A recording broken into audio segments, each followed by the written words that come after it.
It was a different time, the sweltering, screenlit haze of August 2023, and the internet underwent a collective hallucination. It began in a comment section. Across a sprawling, infinite scroll of TikTok, a specific strain of confusing nostalgia began to infect the For You pages of millions of users.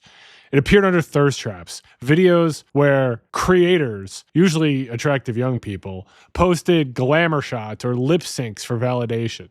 It appeared under cooking videos. It appeared under rants about dating. The comment was always a variation of the same bizarre compliment. OMG, you look just like Elaine from Zepotha.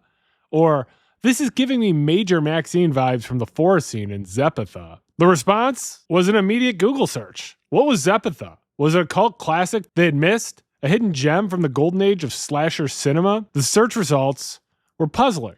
There were no IMDb entries, no Rotten Tomato scores, no streaming links on Shudder or Netflix, yet the evidence of the existence was everywhere on social media. There were video essays dissecting the traumatic chainsaw scene. There were filters sorting users into the film's characters. There were heated debates about whether the dog died. There was a dedicated fandom mourning the tragic fate of a character named Danny. The reality, of course, was that Zepotha didn't exist. It was a digital phantom conjured from the ether by a single 18-year-old musician and was subsequently fleshed out by the bored, creative, and chaotic hive mind of Generation Z. It was what scholars of digital culture called ostension, the acting out of a legend until it becomes real.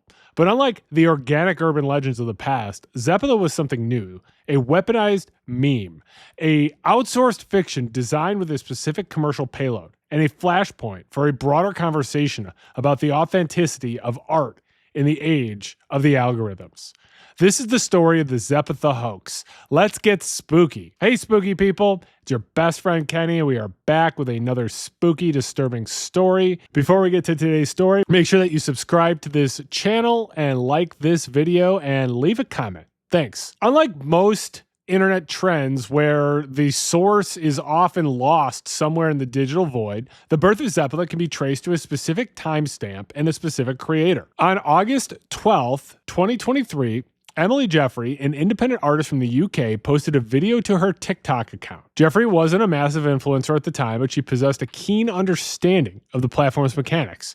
The video was unremarkable, a standard front-facing camera shot, but the caption contained a script for social engineering. Jeff wrote, okay, so new bit idea. What if we created a fake 80s horror movie called Zepotha and started commenting, OMG, you look exactly like that one girl from Zepotha, or wait, you look exactly like blank from Zepotha on every thirst trap we see. This was genius because it didn't ask users to watch a video, it asked them to play a game. The object was to invade the comment sections of users, specifically searching out thirst traps, and sow confusion. By targeting thirst traps, the recipients of these comments would be likely to engage. A creator told they look like a movie character will almost certainly ask, who is that? And search for the reference, driving up engagement metrics for the Zepotha keyword. Jeffri explicitly outlined the endgame in the caption. Together we will witness new lore develop. Main characters will emerge, and we can convince thousands of people that this weirdly titled 80s horror film actually exists. This was a collective storytelling exercise, a live-action role-playing game played in the comment sections of the entire internet. The name Zepotha itself, which is strange and somewhat awkward to say, but served as a perfect blank slate. Zepotha was a joke, but it was also a marketing vessel. The audio accompanying Jeffri's Genesis video was a snippet of her own song, Do You Remember Me? The track is a synth-heavy, atmospheric piece of pop that heavily borrows from the sonic palette of the 1980s. Gated reverb drums, analog synthesizer pads, and haunting ethereal vocals. It sounds like it could play over the end of the credits of a slasher film where the final girl limps away from a burning cabin. Jeffri was transparent about this commercial intent from the start. Her caption included the line, putting this song forward as the movie's main theme. I think it has Zepia vibes, to be honest. The song was the lead single for her then upcoming debut album, soundtrack for an 80s horror movie. She wasn't hiding anything. She was having her audience help sell her product. The transaction was clear. You get to have fun confusing people and building a fake world. I get streams on my new single. It was a symbiotic relationship between artist and the internet, mediated by the algorithm. The response was immediate and overwhelming. Within 48 hours, the video had amassed millions of views. The Zepotha hashtag began to trend, eventually racking up over 84 million views. The instructions had been received, and the meme soldiers of Generation Z mobilized with frightening efficiency. Suddenly, the comment sections of TikTok were flooded. If a girl had blonde hair, she was Elaine. If she had dark hair and a brooding expression, she was Maxine. If a boy looked vaguely retro, he was Danny.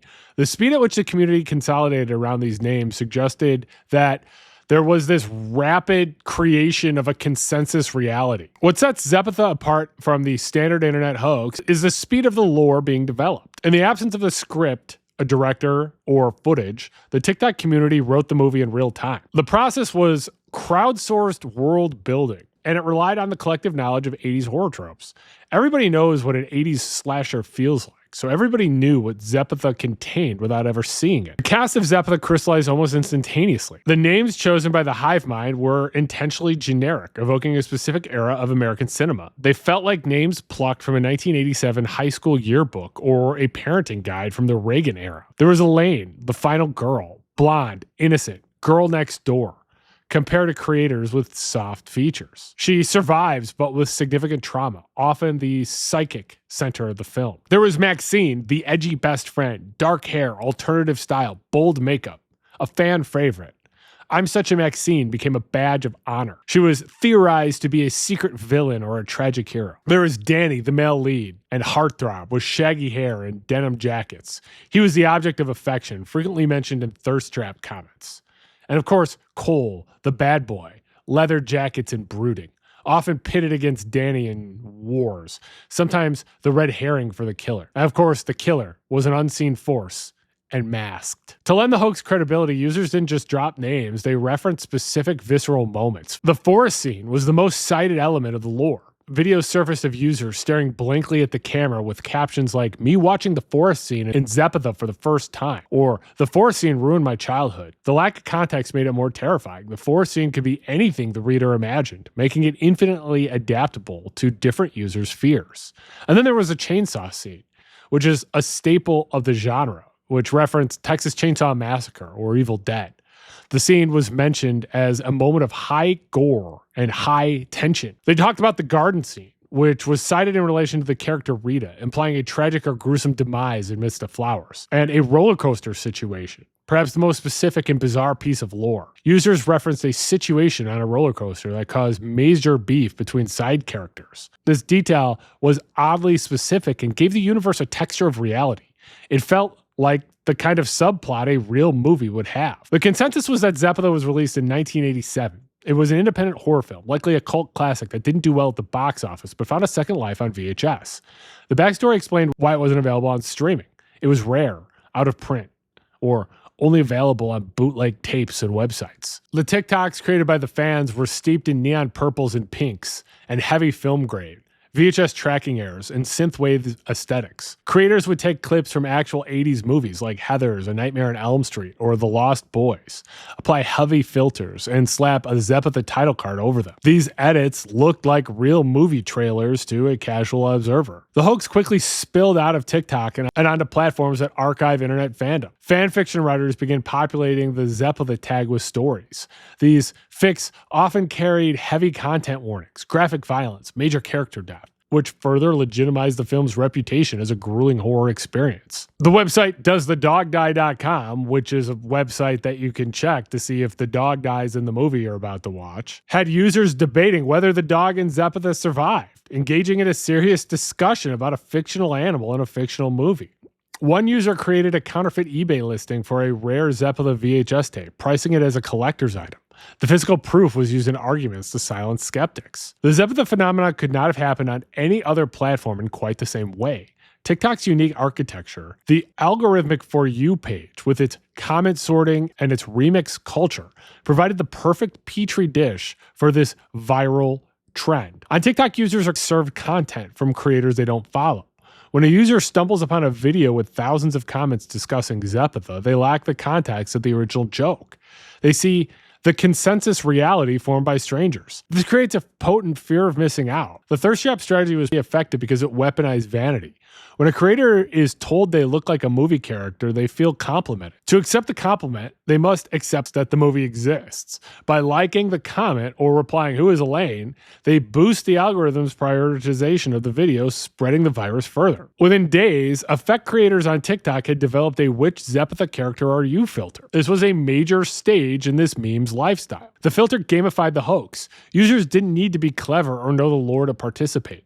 They just had to point the camera at their face and let the randomizer cycle through names like Danny, Maxine, or Cole. "I got Maxine, I'm literally so toxic," became a standard caption, reinforcing the character archetypes without any source material. All of this content was anchored to Jeffri's song, "Do You Remember Me?" In TikTok's UI, clicking on a sound shows all videos using that audio. This created a hub for the hoax. Anyone clicking the sound to investigate the song would immediately see thousands of videos discussing the movie, creating a reinforced loop of validation. Zepotha was genius marketing. It was an idea where the lore of a product is more important than the product itself. As the trend peaked, accusations flew that Emily Jeffri was an industry plant, a term used to describe artists who present as independent DIY creators but are actually backed by major labels and massive budgets. Skeptics argued that the coordination of the Zepotha trend was too slick, too rapid, and too successful to be the work of a teenager in her bedroom. Jeffri responded to these claims with a video breaking down her finances. She claimed her total budget for the project was £500, which is approximately $630. She emphasized that she was an independent artist without a label, framing the hoax as a necessary survival tactic in an attention economy that demands constant content from musicians. The death knell of any internet trend is the arrival of the brands, and Zepotha reached this stage very fast. Netflix tweeted, "Does 11 on Stranger Things remind anyone else of Jane from Zepotha?" This validated the trend, but it also sanitized it. Once a corporation is in on the joke, the survival throw of the hoax evaporates. The Zepotha discourse started to mock the inevitability of brands like Redbox trying to rent the fake movie, or Tubi being the only place it would stream. In a pivot to sustain interest and address the "it's just a scam" criticism she was receiving, Emily Jeffri announced a short film competition.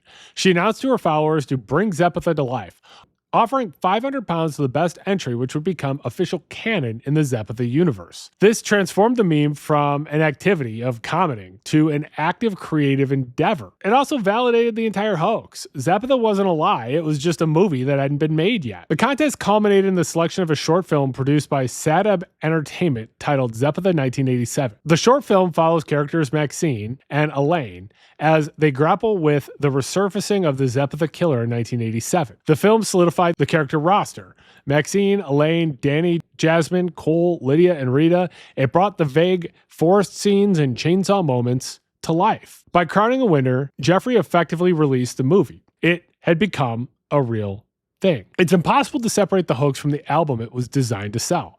Soundtrack for an 80s horror movie was released on August 25th, 2023, riding the crest of the viral wave. The Zepotha phenomenon burned bright and fast, fading from the cultural conversation almost as quickly as it arrived. By September 2023, the comments had largely stopped. The bit was over. However, its impact on the landscape of digital culture remains significant. Zepotha demonstrated the terrifying pliability of truth in the age of TikTok and the algorithms. It showed that with a catchy hook and a clear call to action, a single person could rewrite reality for millions of people, if only for a week. The Zepotha method of creating a fictional narrative universe around a musical project and crowdsourcing its expansion has become a strategy that has been attempted by other artists. In the end, Zepotha is a fake movie that everybody remembers.